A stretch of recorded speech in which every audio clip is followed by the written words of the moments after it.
Okay, hi. Welcome to our first and hopefully not our last panel discussion that we're titling Deeper Than Dogma. Our intention here is to gather once a week for a calm discussion with minimal chair throwing and cursing, and try to talk out some ideas.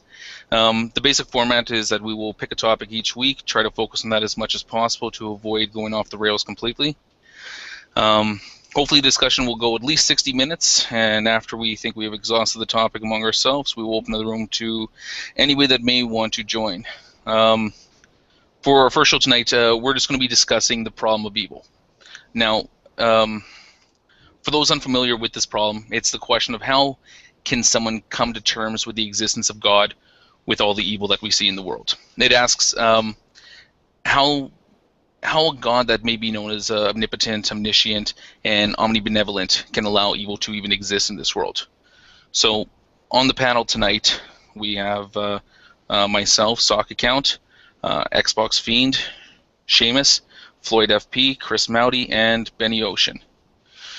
So I guess to probably start this off, I'm going to throw it to the theists in the room, and you can talk about how you feel about the problem of evil.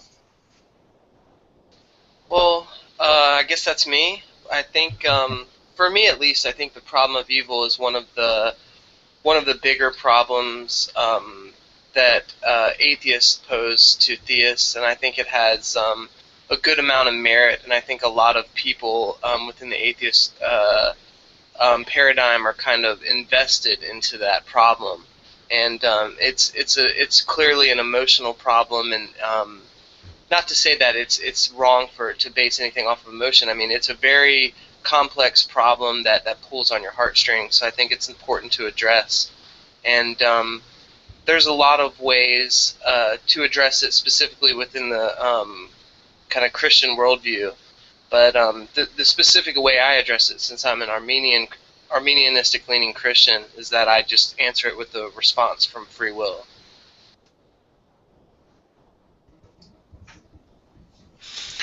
Yeah, I can add. There's a word for it. It's called theodicy, and theodicy is an attempt to answer the question of why a good God permits evil, and there are many different theodicies to explain the existence of evil. The free will defense is one. In Christian circles, other answers are because of the fall, evil exists.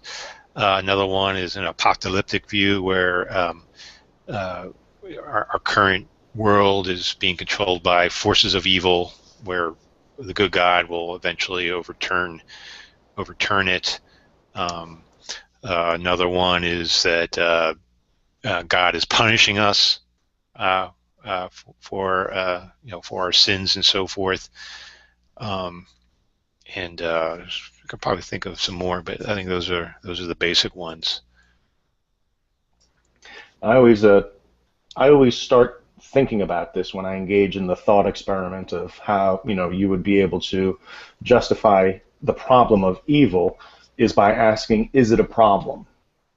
And that kind of leads me towards arguments that are based around, well, it's a problem to us because it's causing us suffering, but we can't know the mind of God. And in the same sense that as a parent, you may be doing something that is for the better good of your child, but the child sees it as the most horrible thing you could do because whatever, you took away their Xbox or their iPad because they had to go eat dinner and they need nutrients to live and stuff like that. They don't see the long-term trajectory that the parent does. That analogy kind of works for me when I play this through in my head. Like, hey, if God is powerful, as the theists who believe in him then what is evil, what is judged as evil by us, who are we to judge his plan if he has an overarching arc that is towards our greater good? Exactly. Well, now, see, it's an interesting thing, because on both those points I can agree with the one that Seamus put forward and the one that Christopher Mowdy put forward there. And yeah, you know what? The free will argument does work in a sense where that because of the fall, because of the free will choice, that we can have people be essentially corrupted to do things like inflict harm on others and all these other things. Now, the problem that I have with this is not just the argument from free will, or as Christian Riley said, how can we be the judge of what's evil? It's that in those stances, I guess we are kind of taking a look at the evil actions of men in that regard. But what about the natural evils? Things like earthquakes, tornadoes, typhoons. These things that would again be a product of God.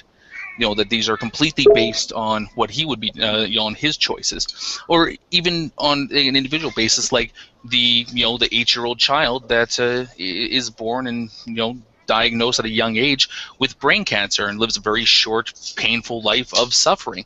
What great moral lesson are people getting from these situations? I think I could take a shot at that. I think three of the main criticisms that are levied at the free will argument are generally going to be, really, really grotesque major evils that are argued on kind of a prima facie argument where it's just, on face value, this is just really horrific, and it's unsure if that justification is right. The next one would be something around the lines of moral agents being able to curtail other moral agents' free will, kind of like a murderer killing a baby or something. But another one, which is leveled as natural evils, right? That doesn't come across through the free will argument. This would be something that would not come necessarily from free will. Well, there's a couple different responses to it that I like myself. For example, the obvious one from the free will argument is the fall of man, death entering the world. There would be no natural evils if men hadn't fallen or eaten of the knowledge of good and evil. But I think another good argument for it, which is more of a presuppositional argument, is that the natural laws of this world are a prerequisite for intelligent beings. Without the natural laws, for example, a lot of these hurricanes are created from the Coriolis effect, air currents, different weather trend patterns, fluctuations, which are are a necessity for intelligent beings to survive in some sense. So that would be another argument. But the last thing I'll say, and I'll just be quiet, is it's really a blurry line. For example, if there's a mudslide in California, well, a lot of the housing that's built in California on these hills and, it can contribute to these type of mudslides. So it's a blurry line to say exactly to what degree fully are some of these natural evils, controlled by man and what are controlled by God. Like a hurricane is totally obvious, but with a landslide or some type of flooding due to irrigation or anything like that, the line starts to blur. Yeah, the what Christopher Malley brought up is sometimes called the I believe it's the unknown purpose defense that in fact God does have some purpose, but us human beings simply can't comprehend that. And then another one, I thought another one, the soul-making theodicy, that the reason there's suffering in the world is so God allows people to build character in helping people. I think that was put forward by Irenaeus, or one of those guys. Yeah, John Hick is another one who mentions that, but it seems, I don't know, all those seem very contrived and problematic. I don't see why a all-powerful, all-knowing God can't communicate his purposes to us. Yeah, by that notion, what you're essentially saying is that this is like almost like a larva state. We're immature. We're immature children that need to have these experiences in order to become mature moral agents. And we get that through these experiences on Earth. But then why couldn't? So was the intent never to create us as mature moral agents to start with? That we couldn't, start off with this basic, I guess with this basic framework. We actually had to come here and experience the suffering just to get that development, to get to that certain point. I don't know. I think Benny raised something interesting in the side chat about how do we define evil? Is evil just an extreme version of bad? And if it is, and it's about judging the good versus the bad, there can be no good without there being bad, right? This is just a basic psychological premise. If there was no evil, if there was no bad, there would also not be good. It would just be.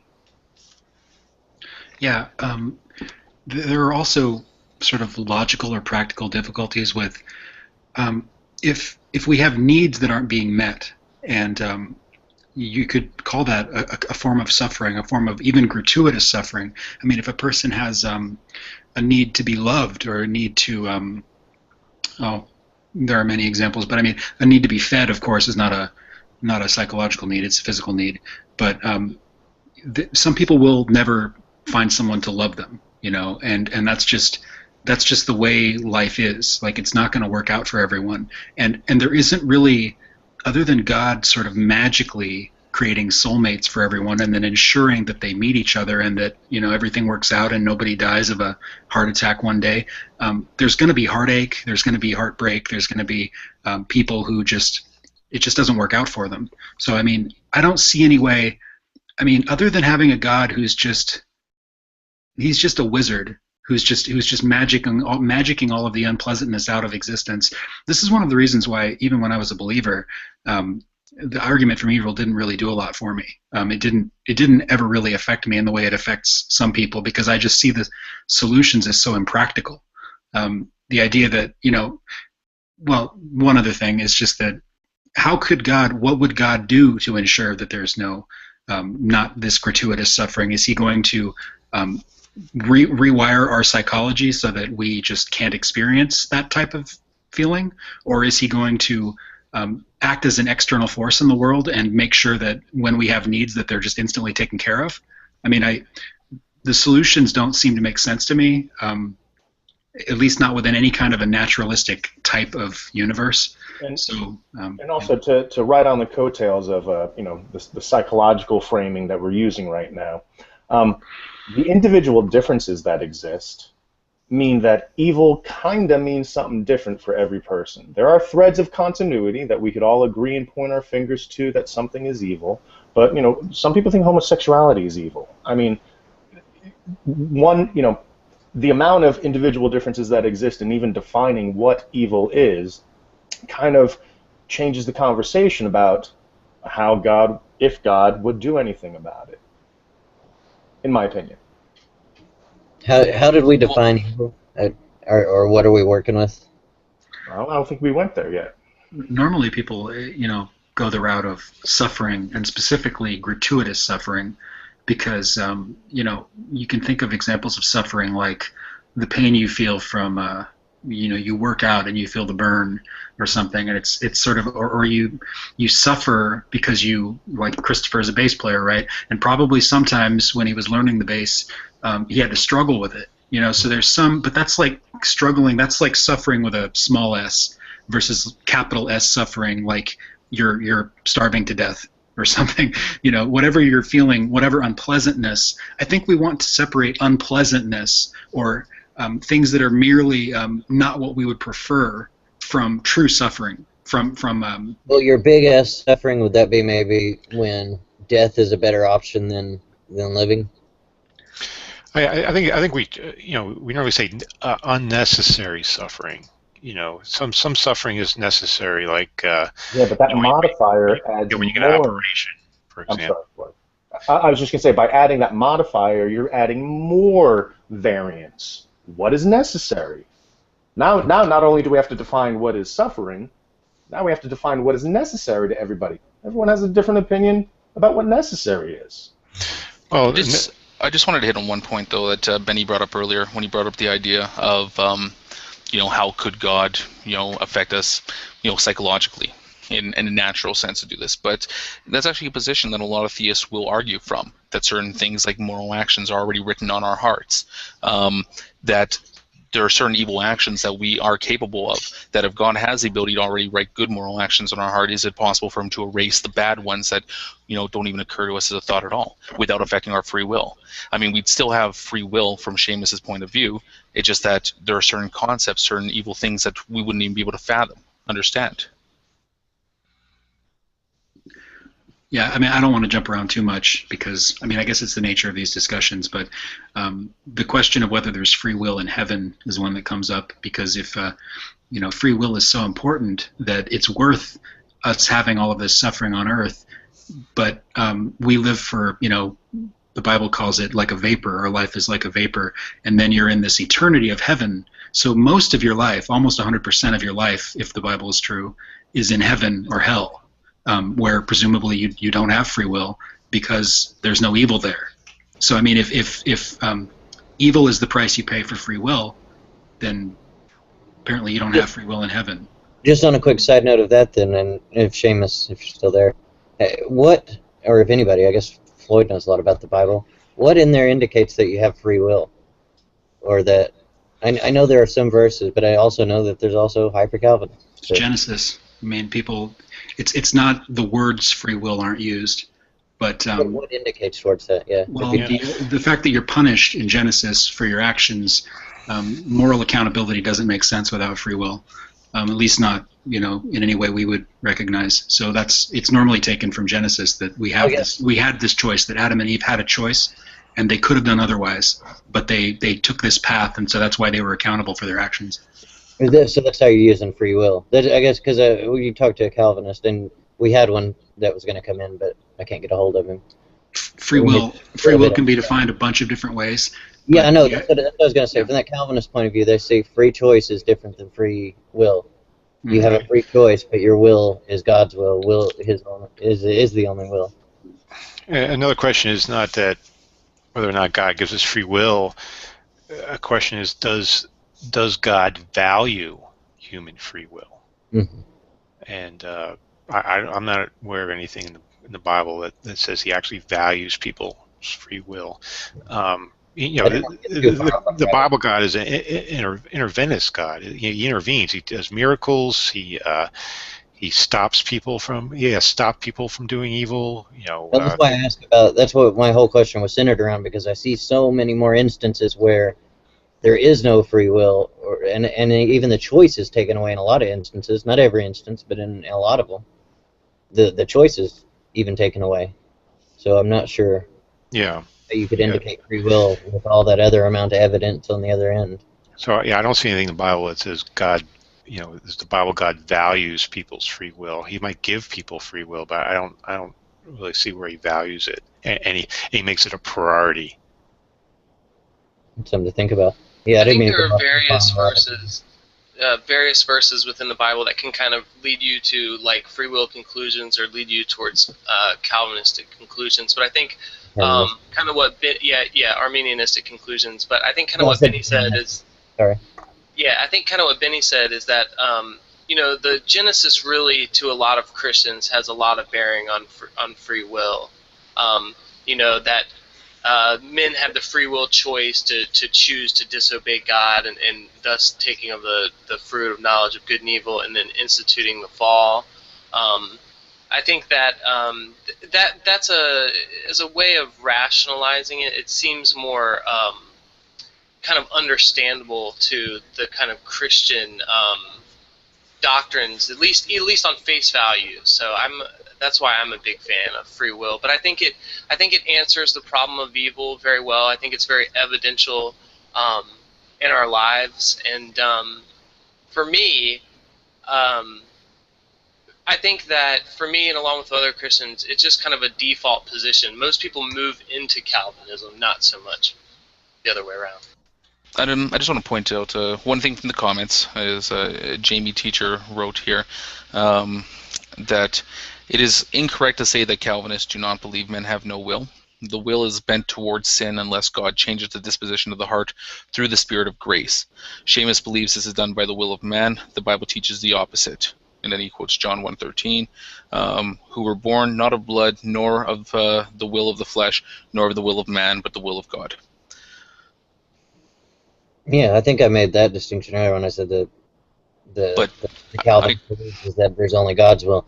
I don't know if Seamus disagreed with it. He might have made that statement, but that even I think Seamus said before. Are you still here, Seamus? That God has that. Was it you that said God's will is the only will that it's, I don't know, we have a separate will, but all of it still bends to God's will. Or would you agree with that? Yeah, no, I would agree with that, and I think so. Jamie's a Calvinist, and he's just kind of presenting his Calvinistic view of the verses and everything like that, which I think there's some credence to that in and of itself, and he kind of brought up a point within the Arminianistic school of thought where so the Calvinists kind of believes, this is just a little segue, but it's Calvinists kind of believe that only the Holy Spirit can convict you, and you can't make the free will choice to follow God. Only God can do that for you. When the Arminianists think that actually a man can make the free will choice to follow Jesus, and so that's kind of what he's talking about there. But I think a lot of Arminianists use a compatibilistic notion where if God wants to convict you through the Holy Spirit, no Arminian will deny that ever, because that's like blasphemy. But they'll also implement the notion that you do have the free will choice to accept Christ, and they'll throw in all types of verses, anywhere from John 3:16, you know, for God so loved the world that whoever believed in His Son, right? Like you have the choice to believe in His Son, not. So, and there's other verses like 1 John 4 and other like that, but I'm not going to do like a Arminianistic verse drive-by on you guys. Well, that kind of if you can choose your beliefs, though. If you can't choose them, then that sentence still leads to the deterministic point of view. Now, the other thing, another comment that was left here already by Hades was, can we have good with very, very little suffering and evil?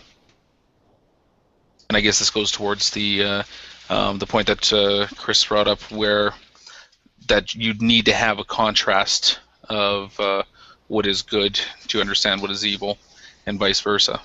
Yeah, I mean, it seems like the Bible teaches that in the end state, there's only going to be good, and there will be no suffering. You read the verse in Revelation 21:4. It says, "He will wipe away every tear from their eyes. Death shall be no more. Neither shall there be mourning, nor crying, nor pain anymore, for the former things have passed away." So it's going to be the end state for Christians. So, it seems like the Bible does recognize that evil and suffering are bad things, and good people, whether, I guess, if they're just Christian or whatever, and the good God will work to take away those sufferings. Jesus said, when I was hungry, you fed me. When I was thirsty, you gave me drink, and so forth. And so, it seems like the Bible itself is aware of human needs, and it's good to help people, fulfill those biological needs and necessities for happiness and fulfillment, and to alleviate suffering. So that brings back to the point that again, when we're talking about the contrast, that it almost seems that there's a necessary requirement for evil to exist in order for us to appreciate the good. But then you take a look at what is proposed in the afterlife, and it exists this entire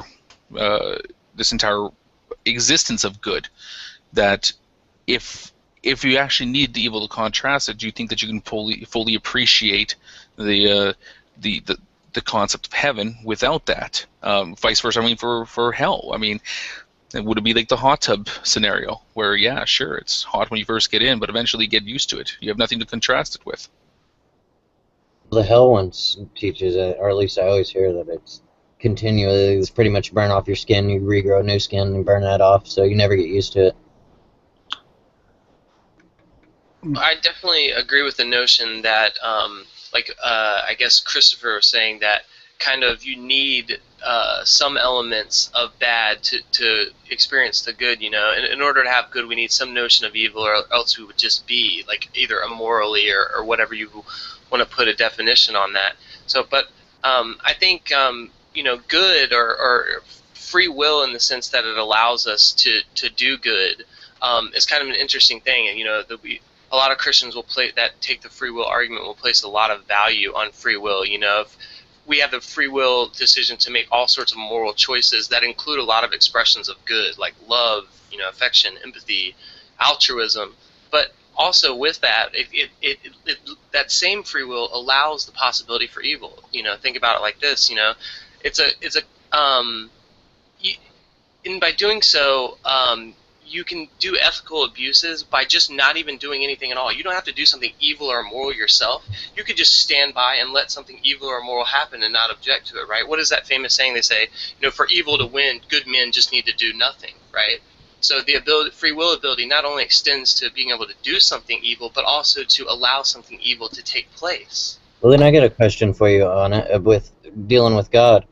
If God is good, which is not my evaluation of God being good, it's just God is defined as good, right? How can he be defined as good without the contrast like you're saying? Is God dependent on evil to exist? No, see, the way that I like to answer it is going back to kind of the fall of men. If God made men to have free will, but he created everything to be good in the sense that, see, a unique thing about the free will argument is it shifts the culpability of evil from God to men, right? It's God created the world and it was wholly good. He gave us free will to make choices, but I'm asking about God specifically. God with the evil, not even mankind, just God being able to exist without evil. Would he still be defined as good? Or does he have to depend on evil for that existence? Yeah, if the word is a relative term, like hot, hot wouldn't mean anything unless you'd had some experience with cold, right? Or if you didn't know what temperature was, you say, well, it's hot. Well, what does that mean? It doesn't mean anything without something to compare it to. So I think what Xbox is saying is that for God to be good, there must be something to contrast him against, right? And you might not want to call it evil, but lesser good. I mean, I don't know. You could have varying degrees of good. This is starting to get a little sticky with the layers, right? Because are we talking about mind-dependent or mind-independent existence, right? Because once we're dead, our material mind is gone. Our material mind allows for central processing of habituation and peripheral processing of adaptation. So does that analogy work when you don't have a brain after, Well, afterlife? No, that's why I said God's not defined as good by us. It's his. That's why I tried to, or at least tried to make that distinction, that when I'm asking about God being good without the evil, like being dependent on evil to be good, I'm not saying our evaluation of God being good, but by definition, he's saying God is good. I do want to make evaluation from us. Sorry, Xbox. I do want to make one thing clear, because this gets lost sometimes. I mean, I don't think it should get lost, but the problem of evil isn't, strictly speaking, arguing against God, at least not sort of in the deistic sense. It's an argument against a certain conception of God. It has to do with contradictory attributes, right? So if he's all loving, but then he does things that aren't consistent with love, what we would call love. So I mean, if he's considered our heavenly Father, and he treats his children in a way that we would call cruel, then we say, well, something's got to give, right? Either he's not all good and all loving, or he's not, all powerful, or he's just, something has to give, right? Because, like, if your child was suffering needlessly, and you didn't help them, that's not inconsistent with parenthood, but it's inconsistent with calling that parent good and loving or holy, or some of these words that we use about God.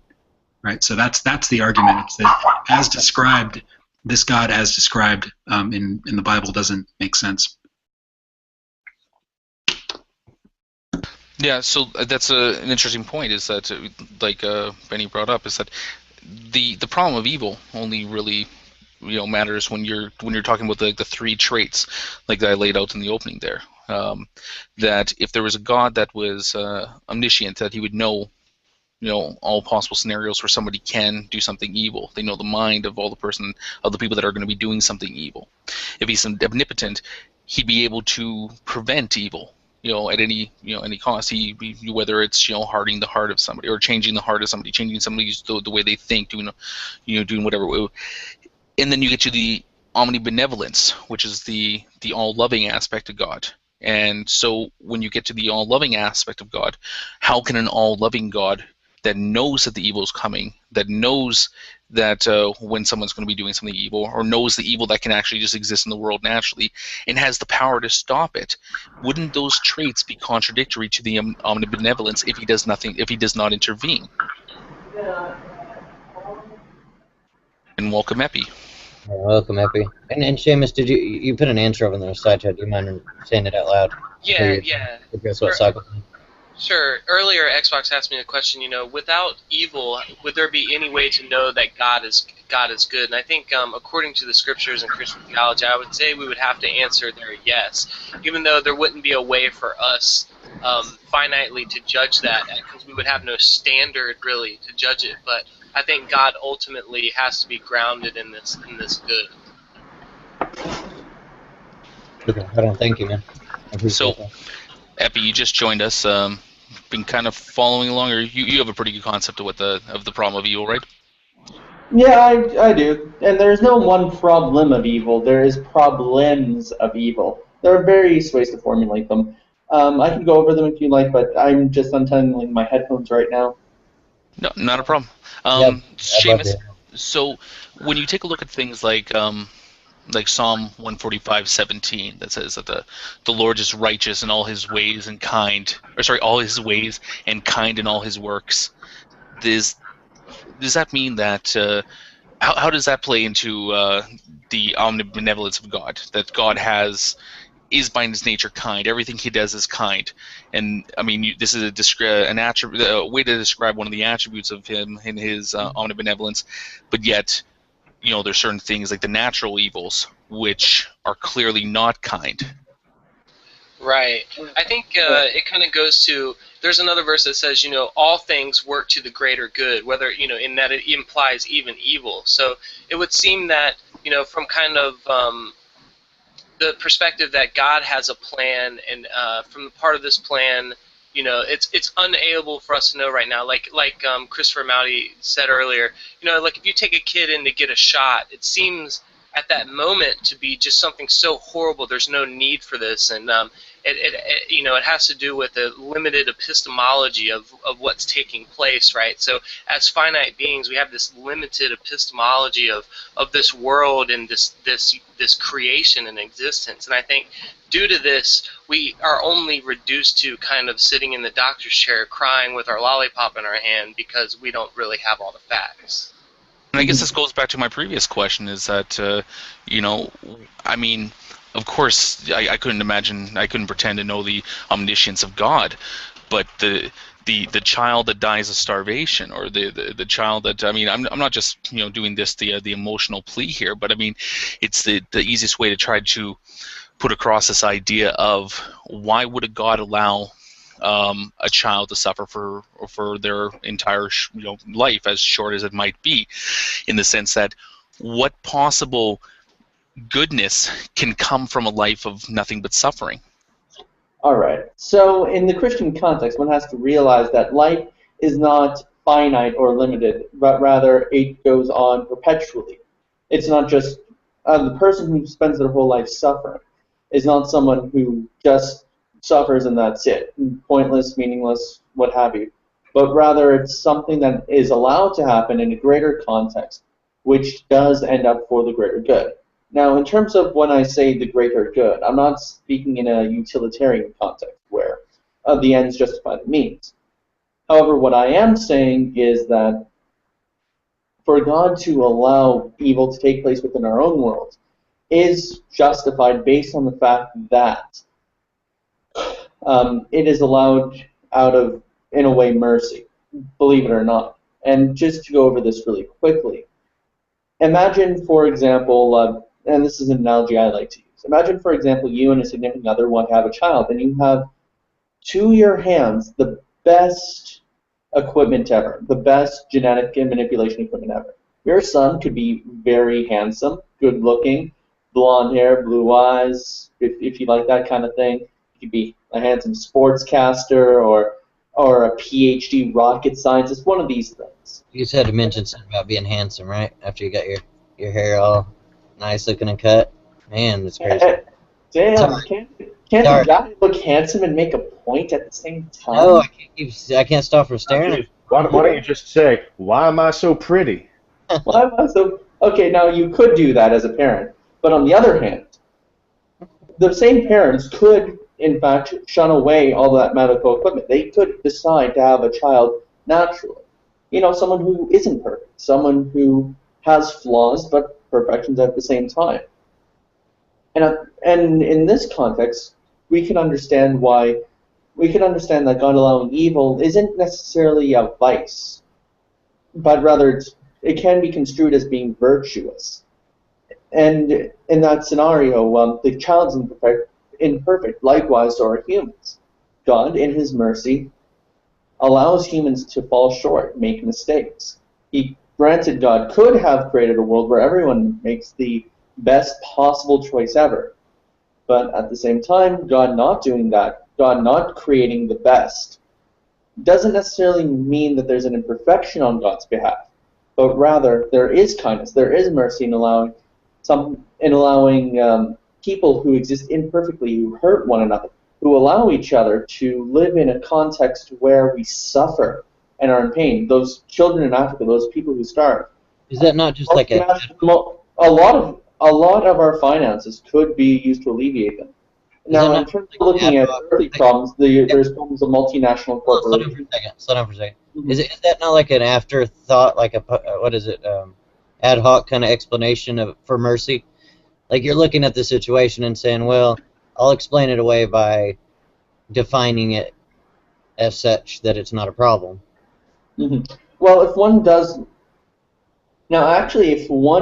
look at the rich history of theology, you can find this kind of explanation in Aquinas, Calvin, all the great. It's more emphasized to their credit in the Reformed theological circles. And of course, why is this? It's this emphasis and it's in the Christian message. There's this emphasis on on people who are imperfect, but God looks past that imperfection and raises them to eternal glory. I mean, when He could be just and allowing them to be separate from Him in eternity, just to live finite lives and be destroyed. But wouldn't God? And of course, but with the point though is that wouldn't a God that is all powerful and good and has constructed a plan which involves great evil and suffering, like paradoxical? All right, so this is called the logical problem of evil. And no, this is actually, no, I would not say so. I'm not of the opinion that God has to create the best in order to be all good and all loving. Rather, you could be all loving to somebody who is perfect. You could be that parent who gives the kid the best genetic traits. However, you could give existence to another kid who is imperfect. It doesn't reflect, neither of these cases reflect an instance of bad parenting. They just reflect a different ends and they just reflect a different want or desire for somebody being brought into the world. One parent wants their kid to have genetically the best traits. The other parent just wants to give the gift of life to somebody who is imperfect, who has flaws, but at the same time can be raised to a better standard. And I don't think either of them are instances of bad parents. Lest you think that a parent ought to just seek all the best genetic manipulation to raise that perfect child in a more eugenic kind of scenario, which I would not be a person of that caliber. Now, would God willfully designing a plan that involves kids dying of starvation or cancer be good? Is that what you're saying with your argument? What I'm saying with my argument is a God who allows people to do these evil things, who allows people to be imperfect, and is able and capable of bringing about something greater from it, and so at the same time being merciful to people who are at times capable of great evil.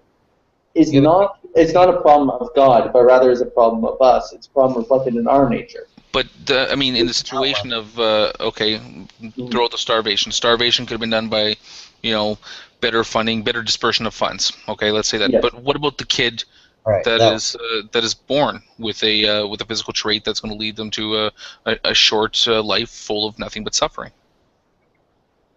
All right, so I think we should parse things out. Is the claim that this is more or less the difference between the evidential problem of evil and the logical problem of evil. So what I was laying out was more along the lines of a theodicy of grace or a theodicy of mercy. Now, in terms of the logical problem of evil, I think this grace theodicy more than well handles the logical problem of evil. Now, I think when you're bringing this up, we're more along the lines of focusing on the evidential problem. I know I keep rather than the. Can you lay them out? Okay, so are there more than just those two problems? No, there are far more, but these are the two basic ones most philosophy of religion students tend to learn. Right on. I don't know what you're talking about, so I don't know that I've ever heard them split up. So it'd be really cool. Okay. So the logical problem of evil states that God in any amount of evil existing within the world is contradictory. That's like a squared circle. However, to state that God is, however, the evidential problem of evil says, okay, fine, God and a certain amount of evil could coexist, but there's far too much in the world that exists now where so many people starve and die that this amount of evil is gratuitous. I mean, we have an amount of evil that's not just that, while it might be logically possible, is highly and probabilistically unlikely. That would be the evidential problem. So that's usually how we parse those two out. Okay. So give me a second here. What I'm going to do is. Well, you can go back to answering that last question that I cut you off, making you explain the difference. Do you get out of the problem of the child born suffering and slow death kind of thing early on that did nothing but suffer and die, maybe even just before they left the hospital kind of thing? And all right. Did you answer that one with the logical one or with the? One second before you do that. At this time, I'm just putting the link in the chat too, so anybody else that wants to jump in and contribute to the discussion can as well. And then Epi can tack this, and then I'm going to ask him another question. All right. So I think the thrust of your question is why is there an unevenness of evil? A great unevenness, in fact. There's kids who just die at a very young age. So this is a person who borns with a crippling disease, or a child that won't live past 3 months. This is what we're kind of getting at as the example. And would God be good in allowing such unevenness to take place within the world itself? So my response to this would be that God, even though there is unevenness within the world in terms of the distribution of evil, rather God would make up for it and balance it out in terms of how He would judge each and every individual person. And so there's the context of the finitude of life being counteracted with the infinitude of life. There are certain people who would perhaps be, hey John, there are certain people who would perhaps be unevenly and disproportionately influenced to far more negative repercussions, but at the same time, we have a God who can recognize this. For example, even within the Gospels, Jesus Christ said that it's harder for the rich man to go into the eye of the needle than the poor man. And before we make any kind of exasperations about how we might not be rich, on the global scale, for example, Westerners tend to be the richest in the economic power. I mean, anyone who has a house or a place with 4 walls and a roof, fairly well off in terms of the global makeup. So I think we also have to keep that in proportion as well, that there's not just this life to take into account, but there is the judgment and the life to come as well, where all this is balanced out. I'm not sure how that addressed the problem that was brought up was the unevenness of evil in terms of how it's distributed amongst people, including the okay, that's how you saw the problem. I gotcha. I think the problem is more of how does the God allow not the unevenness, but just the suffering only of one, no other existence but a suffering existence, and then moving on. I think that was that closer to your problem, Sokka? Yeah, to an extent. But I want to get the input of the John Insider that just joined as well. Yeah. But I also want to bring up Stephen Law's argument about the evil God challenge that he presented to William Lane Craig. Do you know of that one, Epi? Oh, I'm fairly well familiar with it, and I've seen his kind of lulzy defense of it. I'm not too impressed with the argument, but we could go over it. Okay, we'll come back to that in a second. John Sider, do you guys have anything that you'd like to contribute to the problem of evil? John, do you want to go first? Yeah, thanks, Sider. Me and Epi have clashed on this before, and I remember one thing that kind of stuck with me was this idea of evil having a purpose, right? As if a greater purpose could justify the evil that we see around us, and and I think that has a compelling ring to it. I think that we all kind of look around and realize that morality is oftentimes about choosing the best of a bad situation, or the least immoral thing that's available to us.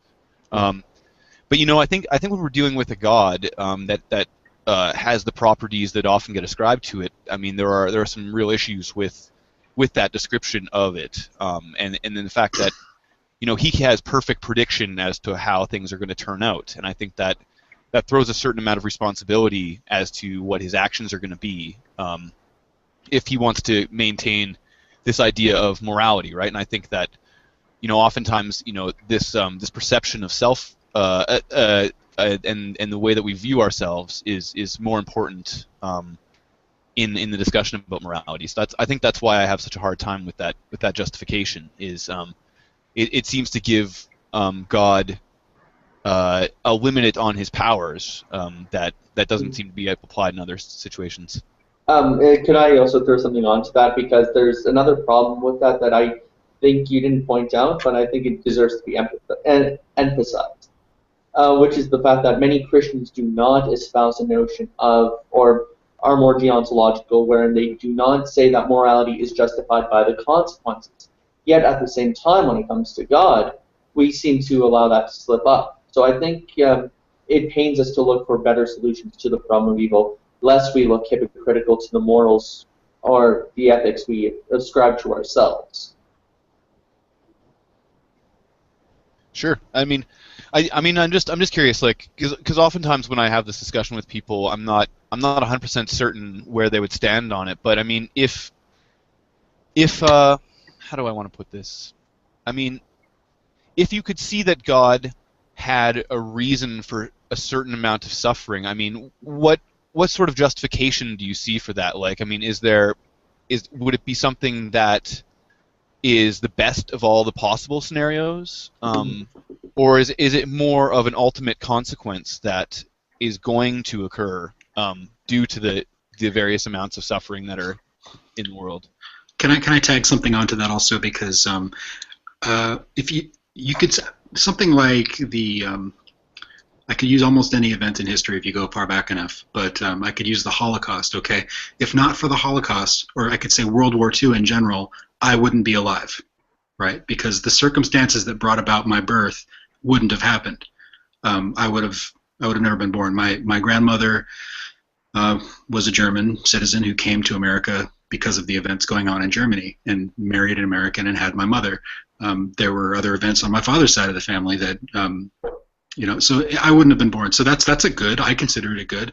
But does that make it worthwhile? Or if God wanted to accomplish something, didn't He have other means at His disposal? When we say, He used evil kind of as a tool, like God's a carpenter and evil is just one tool in His tool belt, to accomplish His goals. Well, couldn't He accomplish the same goals without immense suffering and killing of millions of people? I just wanted to raise that question.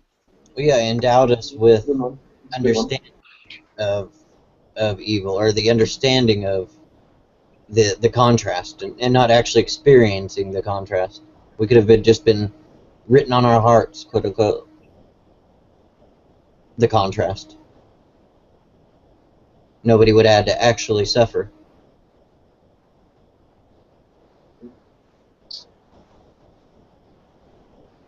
So, I guess from one of the comments there from Rictus, I'm assuming this is probably targeted towards Epi, but it's not a problem of God so much of it is a problem with us. Then audible grr sound. Why is it always our fault? You are suspending judgment upon the problem of evil based on the presupposition, as yet to be demonstrated, that God has an ultimate plan in mind that is full of all that is good for us humans. What about those autocratic rulers throughout history whose rule was prematurely cut short, thankfully so, before they could realize their ultimate plan or goal? How do you know that whether their ultimate plan or goal wasn't all that is good for us humans? Does that make sense? Yeah. All right, so there are a lot of questions to address here. So I'm not even sure where to start. But do you think working backwards from Rictus on is the best solution? I think just showing that God is, by His attributes, answers all those questions. I don't think you have to get too detailed in the end. You can, but I think just if you show that His attributes actually do give that line of purpose and give you reason to believe that He has an ultimate purpose. Well, usually Christians hold that an ultimate purpose doesn't come from what's known as natural revelation. Natural revelation being something that's pretty prevalent for all of us, but rather we hold to that through what's known as special revelation, which is essentially the Bible, Catholic tradition, that kind of thing. Well, I shouldn't say we as in all Christians. I should say myself. So I see total purpose of evil as God establishes it in terms of His ultimate plan in judging and elevating mankind, or those who deserve elevation or castigation, what have you. I think at the end time, this will all be judged and everything will be sorted out. However, when it comes, and of course that's not something we can show through natural revelation or through just plain reason, but rather it's something we take in terms of our acceptance of the Catholic, of the Christian religion. So it's a notion of special revelation. Just to cut that short. Sorry. Go ahead. You going to finish, Epi? No, yeah. I just want to address that point, and also I don't want to. I also want to clarify my point isn't in, evil, it's alright for God to allow evil because He has a greater purpose. I want to mention I don't like going through that argument, or I don't like parsing it out, or even phrasing that way. I think evil is something that has to be overcome. And it's not because of a greater plan in that it has to be overcome. It's because evil is something that is unwanted. And of course, God has sufficient reason of allowing it to take place now, but of course that's in part of the overall plan getting rid of it. And of course that just is logically necessary. And I have my own Theodicy / defense to get around that, but it takes quite a while to parse that out. So I'm going to let somebody else speak, and I'm just going to shut up now. Cider, you wanted to add something? Yeah, sorry, I was taking a swig. I think one of the things that strikes me about the whole problem of evil, is the sense that it's only a problem for religions where you have an omnipotent, omniscient, all-good God. Yeah, omnibenevolent. Yeah, that's true. Yes, omnibenevolent. But it's interesting because we talk about religion possibly being a byproduct, negative or otherwise, of evolution, and I wonder if, in some ways, this is sort of this problem that religion has got for itself is kind of a weird byproduct, because if you look back through history before the time of monotheism, so you go back to the ancient civilizations, the Romans, the Greeks, the Egyptians, they could quite easily get around this problem by saying, well, the gods are fighting with each other. and these gods are at least equal and thus fallible. I think you don't even need. Oh, sorry, I didn't mean to cut you off, but I don't think you need. You don't even need to go that far. You can just stick with the Old Testament. If you forget about the New Testament revision, which I would consider a revision of the character of God, in the Old Testament, God was much more. He did good and evil. He was not. It was in the New Testament where evil was clearly demarcated as the devil's duties, and then good was what God did. In the Old Testament, you have much more of an all-powerful God who's in charge of everything. He's bringing the fire and brimstone. He's bringing it all. So I'd also add to that I think it's in the section of the Bible with the Ten Commandments in it, where he says at one point, "I am a jealous God." Now, if he's a jealous God and he's the only God, what's there to be jealous of? So there's a hint of plural religion, pluralistic God religions within that. Yeah, jealous of false gods. They worship false gods back then. So yes, but idols out there. Later on, these quote-unquote gods were later castigated to the role of demons or tricksters who are trying to usurp God or tempt the followers of God away from Him. They're not quote-unquote gods in themselves. That was kind of a later patristic revision of that. Right. Okay. Well, this is down to interpretation, and of course we all know that we all have our own interpretations of that to whatever conclusions that we like. So. Yeah, my view that they were actual gods at the time, because it started out polytheism, went to eventually evolved into monotheism. Yeah, well, that's where I tend to think that they were meant as when he says that I am a jealous God, he's referring to actual other gods because of the polytheistic culture that would have initially started at that point. But I think that's true, and I think also the Ten Commandments. I don't know if it was mentioned, but the "have no other gods before me" doesn't mean the same thing. Doesn't mean the same thing as I am the only God. It doesn't mean the same thing. It means don't follow those other ones. I'm the top dog, and you're going to follow mine. Yeah, that sounds like a good topic. What I was saying. I was just saying that might be a good topic that we can bring up if there's enough subject. Could I also bring up a topic because I was changing that. I don't want to go down that road with that one now. That's what I was saying. Maybe I was saying maybe another show we can bring it up if there's enough material. By the way, could I maybe ask? Why does Marty look like Wolverine? Shut up. Does what? Shut up. What were you saying, Epi? I got that. No, I look like Wolverine. What do I look like, Wolverine? No, not you. You look like a dork. I'm talking about Marty looks like Wolverine. Yeah, Maddie. Look like. Oh, I see. But the curly hair made it, man. Yeah, what topic were you talking about, Epi? Because I didn't want to go down another rabbit trail on this one. We're getting closer to the end.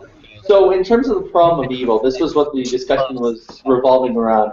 Yep. And this is usually where the religious are put on the offensive. But could I maybe ask a question for those of us, or for those of you who are not believers? Absolutely. All right. Yes. Usually when we want to try to ask about, usually when apologists or religious folks or people who might not be used to understanding evil from an atheistic or quote-unquote atheistic worldview. I hate that I said that, but please bear with me. We know what you mean. Atheistic is better, but... We know. All right. But in any case, the question that I wanted to ask was, how do you, as not someone who doesn't hold to a God, someone who doesn't hold that evil will be conquered in any foreseeable future, or in any future, view the notion of evil within a world? Is it just something we have to grin and bear? Does it pose any existential problems for you? Epi, we obviously can't account for evil in our worldview. Or last thing, or maybe does it give you some kind of incentive in your life to... How are you using evil there? Would you say how you're using evil? Okay, so... no. So I'm asking you how you see the term evil, or how you would see the view. Just in your own point of view. I don't see it existing at all. That's why I was asking. Some evil, like bad behavior or something like that. Bad behavior. Well, I mean, to answer Epi's question, I mean, if you went with maybe like a what would we call it, like a Hobbesian view of the social contract theory, where you take a look at that the hypothetical state of nature that that you can call that maybe an evil state to a certain extent, that when people are completely self-interested, when every single person is just kind of out for their own, every single person you can go around and kill, do whatever you want, and you live in this constant evil world, you can call it. But I think that we're rational in the sense that we don't want to live in that world. And I think that if you want to call that the evil that we're trying to kind of overcome, I think it just becomes one of those things where you need to get to a point of view where you have where everybody's rational enough that they can understand the things that will kind of tear us apart and try to overcome those aspects of this. I see. All right. Would anyone else like to mention their 2 cents on this issue? I don't want. I'm not going to respond to any particular one because I just want to listen to what you guys have to say, and because there's a lot of atheists in this hangout, I think everyone deserves a shot at this question. Yeah, I'll go after Xbox. Go ahead. Oh, yeah, mine will be short. I just wanted to finish what I was saying. I don't see anything with evil or an intrinsic evil. I guess there's a way to define it that I would say, you know what I mean, like an ultimate bad or just something that's really, really horrid could be, I guess, classified as that. But I don't see evil as a useful term.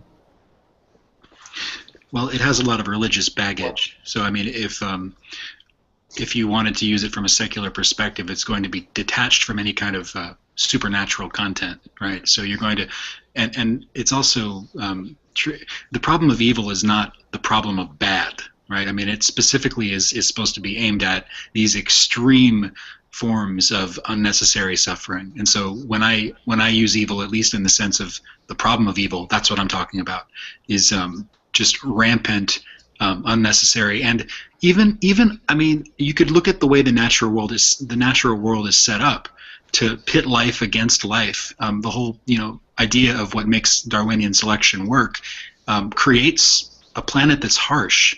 It's the end of the lives of most of the creatures on Earth are oftentimes brutal.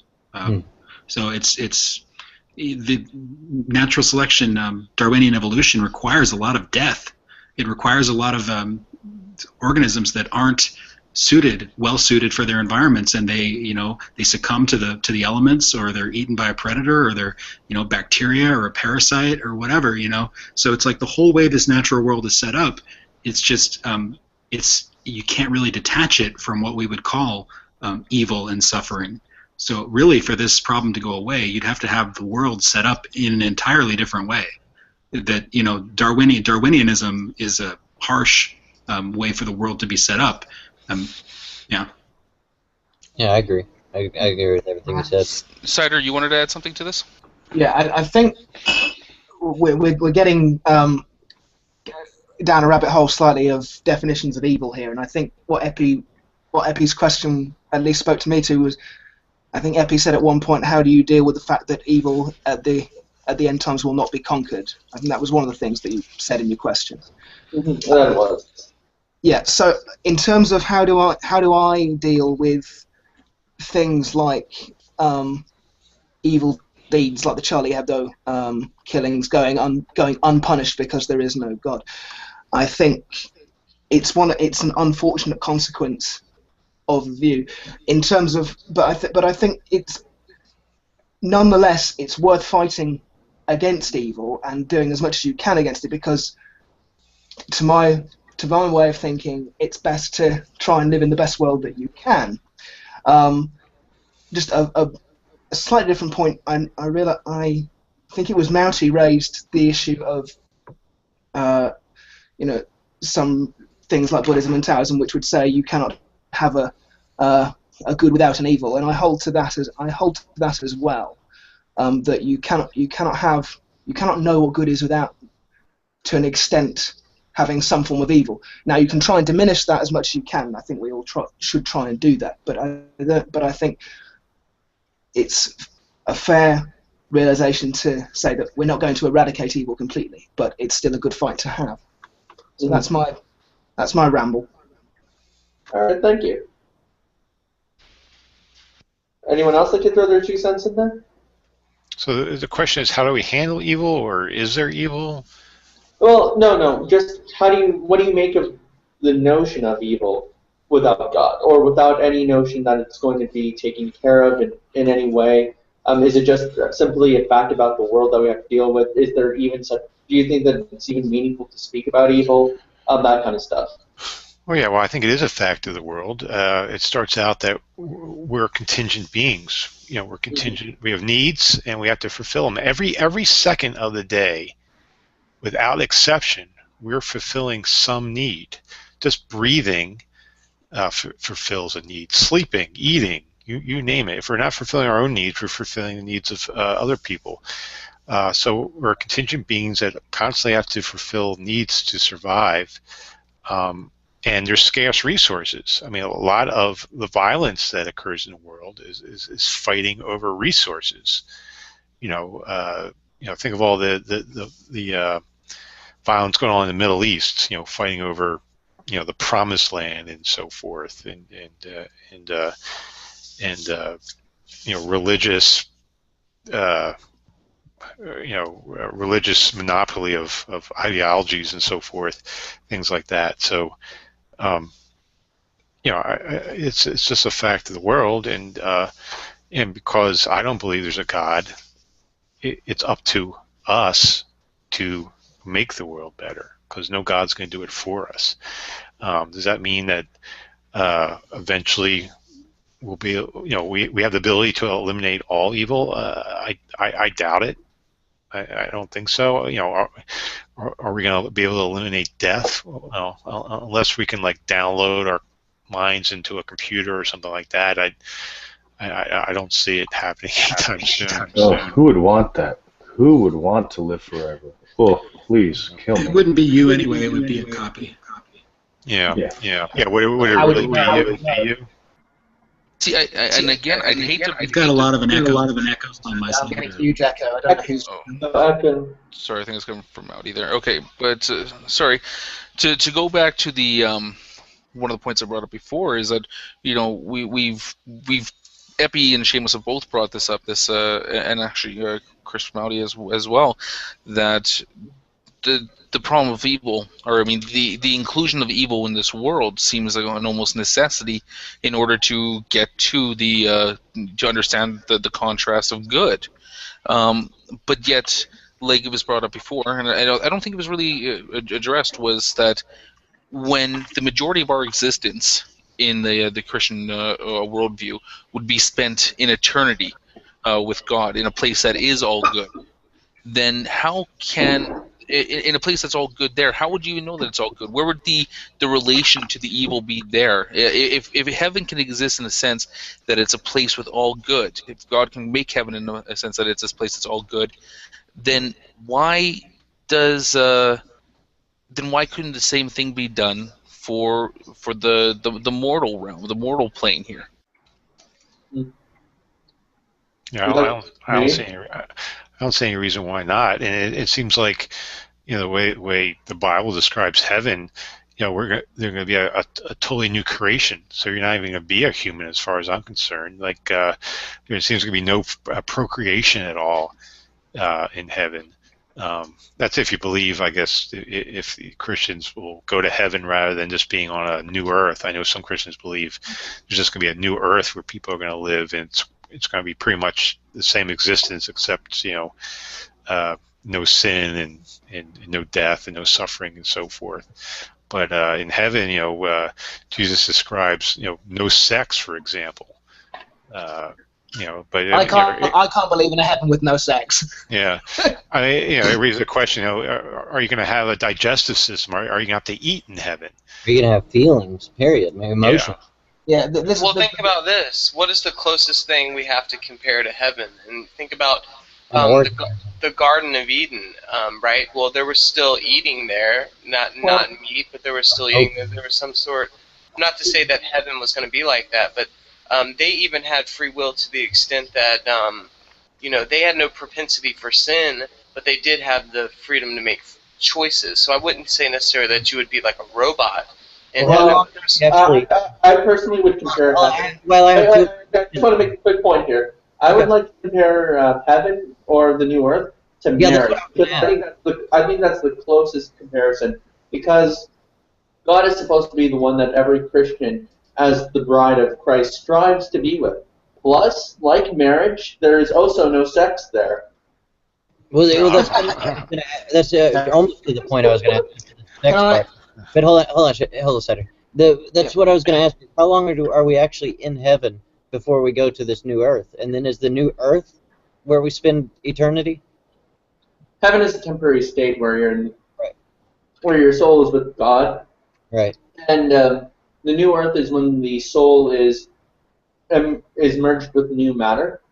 And of course, in the new heaven, the new body is going to be a lot different than the old one, but at the same time, there is still a continuous identity going on there. And by the way, what do you spend eternity in? The new earth? Is that what you said? Yeah. The new earth is where eternity is spent. Okay. So that might actually be a temporal state. True that. That's kind of crazy. Can I answer the question that Shamos asked? Always. Yeah, please. Or one of the things that he mentioned, which I'd like to respond to, and he said, think of the closest thing that you can to heaven. I've considered for a long time that we may as well be in heaven now, because the heaven that is described by most of the Christians that I know appears to have no striving, nothing to push against, and so seems to deny the human condition. So, is it really heaven? And and if this heaven exists and we go there, is it really us going? Because it seems to me to deny an element of our humanity. Well, we're going to be winding this down in about 10 minutes. So, in the meantime, I just want to give negation of P, Wolf King, and Chaz an option to throw in whatever they want relating to the problem of evil, and then room for Epi and Seamus to respond to them if they'd like. Yeah, welcome, Ned. I'm glad you came. Thanks, guys. Thanks for the invite. Jumping in this late and everything else, I don't want to stir it up too much, so I'm going to kind of just allow my time to go to somebody else that's a little bit better prepared and probably doesn't have as long-winded conversation as I tend to have. So thanks, though, guys. Wolf, Chaz? Go on, Wolf, you go. He's probably AFK. All right. Someone's getting high. Yeah. Now everybody gets all quiet. All right, Chaz? The problem with evil. Yeah, I think we were discussing the problem of evil. It's very, very hard to really say what is and isn't evil. Did you hear his question off air? No. His question was, as a non-believer, how do you view evil, and you kind of deal with it? I don't believe there's things such as good and evil. I think that's human opinion. I think there are things that are just are. We believe in an objective reality, yet we try and label it with subjective labels and call it objective. There's no such thing as good and evil. There is sometimes being on the side that benefits and sometimes being on the side that doesn't benefit. And that's just a fact of reality. For instance, we could meet a highly evolved race of aliens which view us the same way we view cows. As want to eat us. Oh. Yeah. Is it evil? No, they're just looking for sustenance. They're simply doing what they're biologically designed to do. Interesting.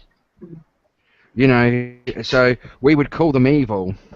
We would say that thing is a bad thing because of it negatively impacts us. A lot of human behavior is remarkably selfish. Even our altruistic acts still are ones that benefit us. Yeah. Yeah, I've always thought there's no such individuals. thing as pure altruism. Yeah, I wouldn't go that far, but I would. I kind of agree with it. Probably 99.999% of our No, altruism. I would kind of agree with him. There is no such... You can describe altruism as a group of individuals working together for the betterment of all those individuals. It's still an individualist act, but there is a phenomenon going on that we could label as altruism. Yeah. Or something like giving blood, where you could say that the person, however altruistic, there's a part of them that wants to do it to feel good about themselves. Yeah. So, Well, it would be a great thing, because what you could do with having a good blood drive is you could also do regular blood tests on your civilians. So you could know things about, say, the health of your nation on average from information on blood tests. You can know about diseases that might be going GPS. through. You can chip them whenever you go to draw their blood with a little microchip. I mean, why not? Whoa, why not? I think think that would be a great thing. One, if it was a GPS chip, if somebody got murdered, you'd know which fucker was right there at the time that it happened. Point number two, yeah, it would be a lot harder to steal your identity because it's shoved right up inside you. Point number, and it's a lot more comfortable than the way that travellers currently keep things lodged up inside them. I'll get back to the problem of evil. Yeah, So anyway, I merely gave that as an example. I don't know where that tangent came from, and I had nothing to do with it. Okay. So we're going to start wrapping this down now. I'm just going to go down here. Anybody else have some last thoughts on the whole problem of evil? Epi. I do. I think there's an even greater problem that we're ignoring. That's the problem of Celine Dion. How could a good God allow a world where Celine Dion could be crazy? You do know you're bashing one of your countrymen there. And Justin Bieber. So therefore, God does not exist. All right, Floyd. Yeah, that's a huge problem that keeps me up at night. Floyd? You know what it is? It's Canadians trolling. They know everybody thinks they're so polite, so they put out these awful singers, and then they just act so polite about it that we forgive them. Hang on, we're trying to go down the line and give everybody their last point before we shut it out. Yeah, my summary of my position is that there is too much unnecessary suffering in the world for there to be a good God. All right, negation. Ned, I know that you did come in late. Do you want to bumper sticker your from your position here? Well, I think I mirror pretty much what the last couple of guys have said. Is that number one? I think evil is purely subjective, in that if you want to boil it down to morality, you can't have an objective good just because there's too many ways. I mean, I've never been able to find any evil that could not be turned into a good if you can, if you'll allow for outside circumstances to dictate it. So again, the problem of evil is more of a subjective problem than it is anything objective, at least in my opinion. All right, Ray, anything real quick you want to add? I pretty much mirror what Floyd said and what negation said as well. I mean, as a construct, I think you have, if you look at it from like a human position, yeah, something. All right. Seamus. Yeah, I think it's a good topic. There's a lot to be said about it, and we covered a lot of ground. I think that these questions and these problems are just integral to the human experience, our curiosity and our thought. We always want to ask the big questions, which are why, why is it like this? And we try to, offer explanations. So I think that's a good thing, and it just all these big questions, why are we here, or why is there evil, or what is the purpose for this? There's, those are the big questions, and I'm just glad to participate in this discussion with you guys. All right, Cider. Well, first off, I'd like to note something that I actually agreed, for the first time I think, agreed with everything that Shamos said in that last statement. So I'd like to note that, because I totally agree. Also, I would like to add that it seems like to me like I've been misunderstood. I'm not saying that evil is an objective thing. I agree that it is purely subjective, but I don't think that fact alters any of the positions that I've expressed, and I hope it doesn't. And if not, then if it does, then I've not explained it very well. I'm happy to reassert that. But yes, thank you very much, and it's been a very interesting debate. Thank you for having me. All right, Wolf, you there? Yeah, right. I'm here. Xbox. Yeah, no, I don't necessarily, like everybody's kind of saying, it's a subjective thing. I don't necessarily, from my point of view, I don't see evil. I don't think anything has intrinsic values like that. But from their point of view, I don't see it as a problem. I don't think the Christians necessarily have a problem of evil unless, kind of almost what Floyd was saying, unless they're going to put forth an omnibenevolent God, an all-loving God. Yeah. Other than that, I don't necessarily see a problem that they have. It's a monotheistic problem. Yeah, and I don't think omnibenevolent. I don't think any of the omnis are actually defined as omnis once you get down to it. It's just cool to say omni, I guess. I don't know. Yeah. All right. Yeah, that's about where I sit from everything I heard. And it has been a great show, man. It's a great discussion. Good fun. All right. Well, I'm glad that nobody got hurt in this, so that's good. Yeah, so I just want to thank Xbox, Floyd, Seamus, Benny, Christopher Mowdy, Negation P, Ray, Chaz, Wolf King, Cider, John F. McDropout, and I'm sure I probably just missed like one person who's probably going to be pissed off me. Benny Ocean. I think I said Benny Ocean. But yeah, thanks for everybody coming out. Oh, Seamus, Seamus again. And Epi. And Epi again. Yeah, Epi. That's the guy I forgot. Epi. You could have saved yourself so much time just by saying everyone. That works too. So I've even got a haircut for the hangout. Yeah, I want to thank Epi for actually cleaning up for this, because I wasn't going to broadcast your ugly mug if you didn't have haircuts. So that's good. Thank you very much, everybody, and hopefully you guys will check this out next week.